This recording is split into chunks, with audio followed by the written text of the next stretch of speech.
Hello students, this week we are going to learn two different concepts. One relates to copyright, another one relates to the 3 E's of instructional design.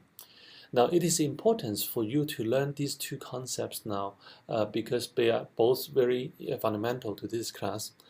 Copyright relates to what you can use, how you can use it in your classroom, what is fair use, what is Creative Commons. And you need to learn that at this time because you'll be using a lot of materials from the internet. You need to know, what you can use and how to credit the resources properly. And we also want you to learn the 3 E's because you will be developing a lot of materials and you will also be selecting different materials that have already been developed. And we want you to learn the concepts and identify these materials, and so that you know as you find something, you know whether it is good or not. Okay? Now, let me talk a little bit about the 3 E's of instructional design.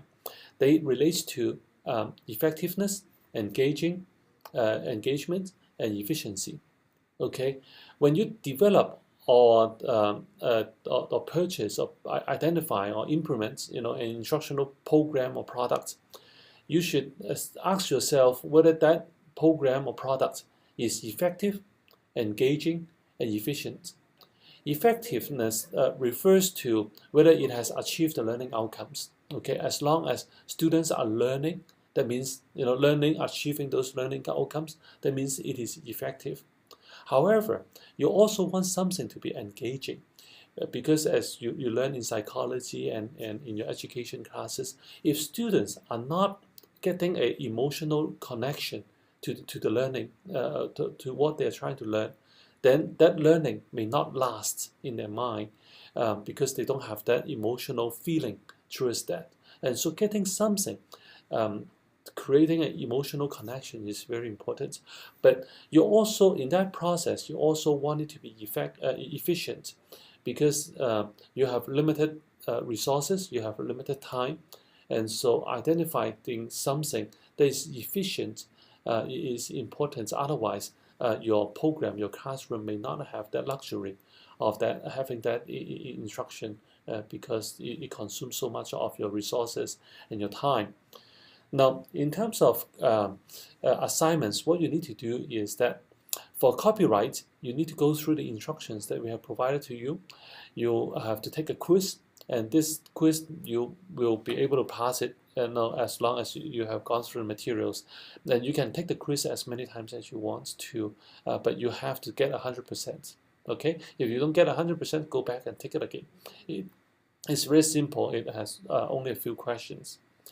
And number 2 relates to creating a new web page called Copyright and Fair Use. And if you have forgotten how to create a new web page, I have the links right here. And after you have created a page, you have to link it to your menu. So when people go to your websites, they'll be able to click on it and go to your page. And I want you to write 2 paragraphs. The first paragraph introduces the purpose of copyright and fair use. The second paragraph summarizes your understanding of a Creative Commons. Okay, and in my page instruction here, I have created some videos for you to use. I also want you to embed those videos into your page, and so that later on, even though you may not have access to our class websites, or you have forgotten how to get to our class websites, you will still have those materials, including these videos, embedded right there in your own web page. And so that's why I want you to do that. And there's a tutorial that shows you how to do that too, if you have forgotten how to do that. And for the 3E assignments, what I need you to do is to create a 3E page in your website. And in the page, you tell people what it is, and then give us some good and some bad examples of applying the 3E principles in the classrooms. And even if they are not in the classrooms, it is okay, as long as they are some type of teaching and learning situations in some personal settings, or a church, or in other types of settings. Okay, but it would be best if these are real examples that you have experienced or you have read about them. and write another paragraph about just how you feel that this concept can be helpful to you. And so that's the assignment, and I look forward to seeing what you have created. And if you have any question, send me an email or come to our help session on Friday morning at 8 o'clock in the same lab. Okay?